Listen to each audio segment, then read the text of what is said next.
In the previous video, we understood the basic idea behind the effect of concentration change. Basically, according to Lee Chatelier's principle, whatever we're trying to do to the system is going to do the opposite of it to attain equilibrium.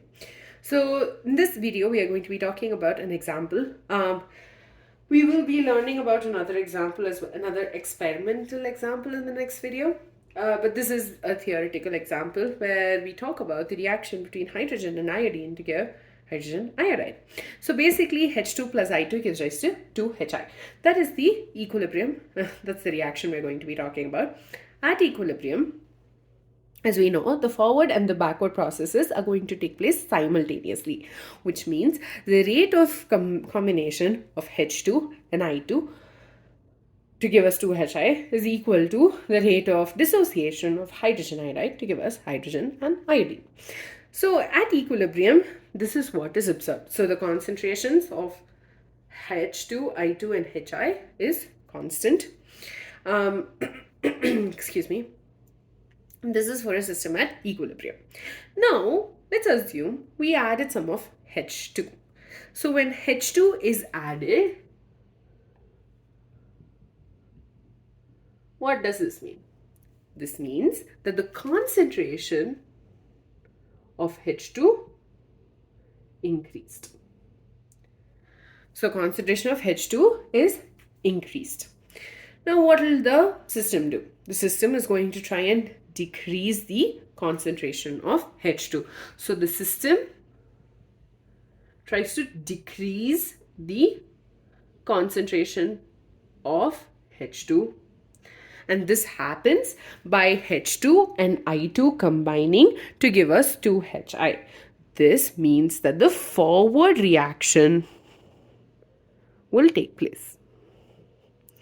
Okay, so let's look at the graph. It's actually a very good explanation. Shows a very good way of the effect of concentration. So initially you have a particular concentration of H2. Okay, suddenly you've added some H2 to the system. What's the system going to do? It's going to try and decrease the concentration of H2.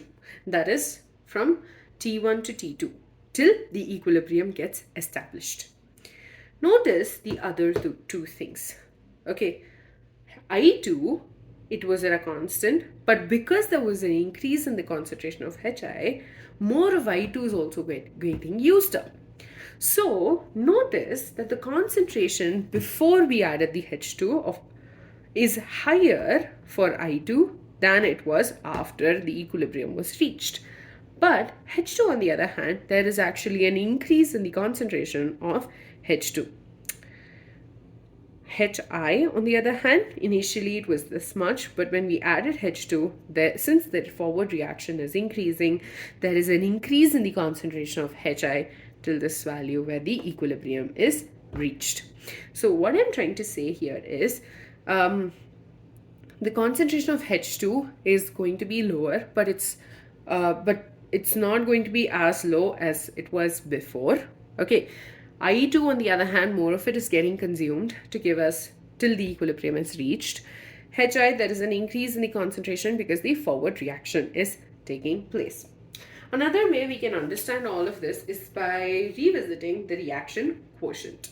So the reaction quotient for this particular reaction is going to be QC equals to concentration of HI square divided by concentration of H2 into concentration of I2. This is what we know, right? Now, at equilibrium, QC and KC are going to be equal to each other. But when we talk about right here, where T1, there is an increase in the concentration of H2, right? So when there is an increase in concentration of H2, the value of QC is going to be less than the value of KC.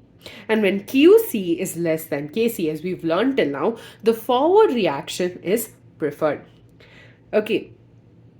And so the reaction proceeds in the forward direction. Okay. Now let's assume let's assume concentration of HI is increasing. When concentration of HI increases, QC becomes greater than KC. which means the backward reaction takes place.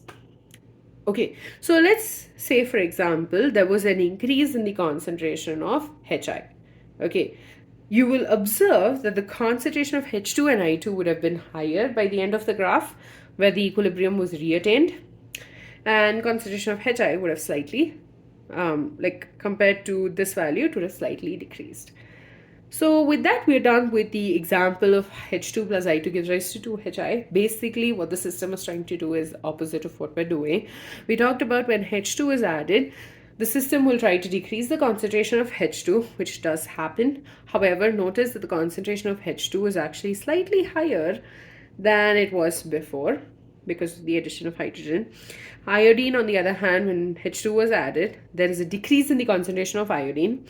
HI, since the forward reaction takes place to oppose the addition of hydrogen, the system tries to go in the forward direction till the equilibrium is reached, and so there is an increase in the concentration of HI.